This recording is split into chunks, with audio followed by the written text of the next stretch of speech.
At my sister's extravagant birthday dinner, my mother leaned across the table and venomously whispered that I couldn't even afford to eat at such an elite establishment.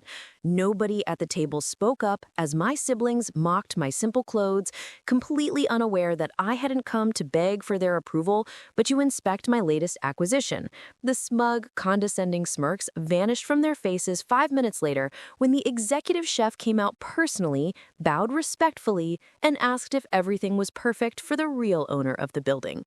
My name is Aria, and I had to learn that when your own family judges your entire worth by the price tag on your clothes, the most devastating response is a silent, crushing display of absolute ownership. The final, spectacular implosion of my family's superficial arrogance took place on a crisp, foggy Friday evening in early November 2024. I was sitting near the center of the grand, opulent main dining room at Le Miroir, the most exclusive Michelin-starred French restaurant in downtown Chicago. The room was a breathtaking display of crystal chandeliers, towering marble pillars, and plush velvet seating where a single appetizer cost more than a normal person's weekly groceries. Surrounding our heavily decorated reservation table were 8 people. My elitist mother, Sylvia, my incredibly spoiled younger sister, Chloe, her arrogant fiancé, and a handful of wealthy extended relatives who had all gathered to celebrate Chloe's 25th birthday. Sylvia was a deeply superficial, status-obsessed woman who had spent her entire life climbing Chicago's high society social ladder, and Chloe was her fiercely competitive, entitled duplicate. For years, I had been treated as the ultimate family disappointment simply because I refused to participate in their empty, gossip-driven social circles. While Sylvia funded Chloe's lavish lifestyle, European vacations, and failed boutique ventures using my father's old inheritance money, I had quietly moved away to focus on building an independent commercial real estate investment firm from absolute scratch. Because I wore simple, unbranded linen clothes, drove a modest hybrid vehicle, and invested 95% of my capital straight back into acquiring prime commercial blocks, my family genuinely believed I was living paycheck to paycheck in a cramped studio apartment. Their burning condescension toward me reached a boiling point 3 weeks prior to the dinner. Chloe had sent out a mandatory family invitation for her birthday celebration at Le Miroir, explicitly choosing the venue because it was notoriously difficult to secure a table, requiring a 6-month waiting list and a massive corporate membership fee. What neither my mother nor my sister realized was that Le Miroir had been facing severe operational cash flow issues due to a predatory partnership agreement with their previous commercial landlord. Seeing the hidden value in the restaurant's legendary brand and prime downtown location, my investment firm had quietly stepped in, bought out the previous landlord's entire real estate portfolio, and finalized a total corporate acquisition of the entire building and the restaurant's operational lease exactly 48 hours before the dinner. I hadn't just secured a seat at the table, I had literally become the master of their entire environment. The trap naturally sprung halfway through the main course. Chloe had been loudly bragging to her aunts about her upcoming $500,000 destination wedding, flaunting her massive diamond ring while casting passive-aggressive glances at my lack of luxury jewelry. Sylvia basked in the attention, sipping her vintage champagne before turning her icy gaze toward the end of the table where I sat quietly enjoying my salad. Aria, dear, you've barely touched the premium truffles on your plate, Sylvia said, her voice dripping with a sharp, performative pity that instantly silenced the surrounding conversation. She leaned forward, lowering her voice into a cutting, venomous whisper that carried clearly across the table. Though I suppose I can't blame you for being intimidated. You can't even afford to eat at a place like this on your little freelance income. Try not to look so completely out of place. It's embarrassing for your sister in front of her future in-laws. Chloe let out a sharp, mocking giggle, adjusting her designer dress. Oh, Mom, don't be so hard on her. It's sweet that she even saved up enough gas money to drive downtown for my special night. Just make sure you don't look at the bill at the end, Aria. It might give you a panic attack. My two aunts nodded along, smiling uncomfortably, while the rest of the table sat in complicit, arrogant silence. Nobody stepped forward to defend me. They simply stared at me with an overwhelming sense of smug superiority, fully expecting me to shrink back in deep humiliation, stammer out a defensive excuse about my finances, or run out of the restaurant in tears. I didn't lose my temper. I didn't raise my voice or waste my energy engaging in a petty shouting match with them. I simply laid my cloth napkin down on the table, looked directly into my mother's cold, mocking eyes, and let out a calm, serene smile. Suddenly, the heavy oak doors of the main kitchen swung open. The restaurant's legendary executive chef, a notoriously strict culinary mastermind who rarely ever left his kitchen for ordinary guests, stepped into the dining room. Flanking him was the general manager, who was carrying a bottle of the establishment's most priceless, vintage 1945 Bordeaux wine on a silver platter. The entire elite dining room fell into a dead, curious whisper as the chef bypassed several tables of high-profile corporate CEOs and local politicians, walking straight over to our reservation. Sylvia's eyes widened in pure ecstatic excitement, believing her high society status had finally been recognized. She instantly sat up straight, flashing a grand performative smile as she prepared to greet him. "Oh, chef, you really shouldn't have. What an incredible honor for my daughter's birthday." The chef didn't even glance in Sylvia's direction. He completely brushed past her outstretched hand, walked straight to the end of the long table, and stopped directly behind my chair. He placed his hands over his chest, bowed deeply with absolute, unyielding professional respect, and looked straight at me. "Ms. Aria, is everything absolutely perfect tonight?" the chef asked, his voice echoing clearly through the dead silent table. "The general manager informed me that you were dining with us this evening. I personally prepared the entire baseline course for your table to ensure it meets the exact standards of your corporate profile. Please, let me know if there is anything else we can customize for your guests." The entire family stopped talking instantly. The air around the table completely froze. Chloe's jaw dropped open so wide her silver fork practically slipped out of her hand, clattering loudly against her crystal plate.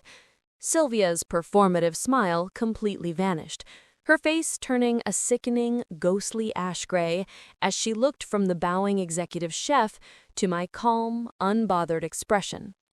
"Chef, I think there has been a massive misunderstanding here," Sylvia stammered, her voice dropping into a weak, utterly panicked register as she frantically looked around the room. "Why did you just call her that? This is my daughter, Aria. She doesn't have a corporate profile here. She can barely even manage to pay her own monthly utilities. You must be confusing her with one of your elite club members." The general manager stepped forward, his expression instantly shifting into a cold, completely professional line as he looked down at my mother. "There is absolutely no misunderstanding, madam. Ms. Aria is not a club member. Her commercial real estate firm finalized the total acquisition of this entire building, the land, and the restaurant's primary operational lease 48 hours ago. She is our ultimate corporate landlord and the outright boss of this entire establishment. We answer directly to her executive board." "What? No, this is a lie. She's a freelance worker."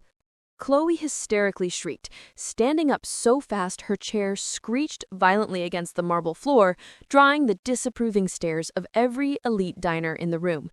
She looked wildly at her fiancé, her superficial illusion of total dominance completely shattering into absolute dust. "Aria, what did you do? Did you take out a massive fraudulent loan just to humiliate me on my birthday?" "I don't need to take out loans to buy assets, Chloe," I finally said, my voice carrying an eerily quiet, deadpan clarity that cut right through her panic. I picked up my wine glass, taking a slow, deliberate sip before looking directly into my mother's terrified eyes. while you and Mom were busy spending your remaining inheritance capital on luxury handbags and country club memberships to look rich, my investment firm was busy acquiring the actual commercial infrastructure of this city. I didn't come here tonight to celebrate your vanity. I came here to conduct a final hands-on site inspection of my new property. Aria, honey, please. We are a family. You should have told us about your immense success, Sylvia sobbed, her face twisting into a mask of pure, desperate panic as she realized that her entire social standing and future financial security could be wiped out with a single word from me. She reached across the table, her hands trembling violently as she tried to grab my arm. You know your sister is just young and dramatic. We are so incredibly proud of you. Let's sit down, clear this up, and celebrate together as a family. The time for family celebrations ended the exact second you stood at this table and told me I didn't belong in your world simply because I don't flaunt my wealth, I said, my voice cutting through her tears like an iron blade. I stood up from my chair, looking down at the people who had spent 15 years treating me like an outcast. General Manager, please bring the total bill for this table directly to my mother. Ensure every single premium surcharge, the venue reservation fee, and the vintage champagne is calculated to the absolute penny. Do not apply a single corporate discount. Right away, Miss Aria, the general manager replied, bowing respectfully. And one more thing, I continued, adjusting my simple linen blazer as I prepared to walk out of the room. My legal team will be delivering the official corporate restructuring notices to your event firm's office tomorrow morning. It turns out your luxury boutique office downtown is also located inside one of the commercial plazas my firm acquired last month. Your lease is officially under review for immediate non-compliance. Lydia's knees completely buckled under the crushing weight of the sudden exposure. She collapsed heavily back into her velvet chair, letting out a weak, gasping groan as she buried her face in her hands, openly weeping as the absolute reality of her financial and social ruin fully set in. Chloe sat there like a hollow ghost, her face entirely white, staring down at the table in complete stunned silence as her wealthy fiancé quietly pulled his hand away from hers, completely appalled by the malicious, toxic nature of the family he was about to marry into. The tactical revenge was absolute, quiet, and completely devastating to their entire existence. Within 3 short months of that dinner, my mother's event firm was forced to completely liquidate its assets to cover the massive back rent penalties and compliance fines my legal team uncovered during the lease review. Because the raw data and financial property deeds left absolutely zero room for an emotional defense, Sylvia was forced to sell her suburban mansion and move into a small rented apartment outside the city limits. Chloe's wealthy fiancé officially called off the wedding 3 weeks later, completely blacklisting her from his elite social circle and leaving her to fund her own lifestyle through an entry-level retail job. Now, I stand inside the sleek, minimalist executive boardroom of my thriving commercial real estate firm, looking out over the beautiful Chicago skyline at sunset, completely at peace. My company has successfully expanded our portfolio across 3 different states, and our reputation for integrity and quiet power is completely flawless. On my desk sits a simple, unbranded glass paperweight, a constant reminder that true power doesn't need to roar, wear designer logos, or demand a stage to be validated. My mother and sister tried to use a public dinner to mock my lifestyle, humiliate my character, and assert their superficial dominance. But by keeping my head clear, focusing entirely on building my independent empire, and letting the absolute weight of ownership strike at the exact second they felt completely untouchable, I didn't just protect my dignity. I permanently dismantled their entire world. My personal advice to anyone listening to this: never allow the superficial, toxic judgment of status-obsessed relatives to make you question your path or force you into an emotional argument when they try to mock your lifestyle. It is a deeply agonizing, frustrating reality to endure. But sometimes the people who share your blood are completely blinded by external vanity, View your quiet humility, your hard work, and your independent boundaries as a sign of weakness or failure. A maternal title or a family connection does not buy someone the right to run a public campaign to diminish your self-worth, and you should never waste your valuable energy trying to buy luxury brands just to prove your value to people who only love you when you look expensive.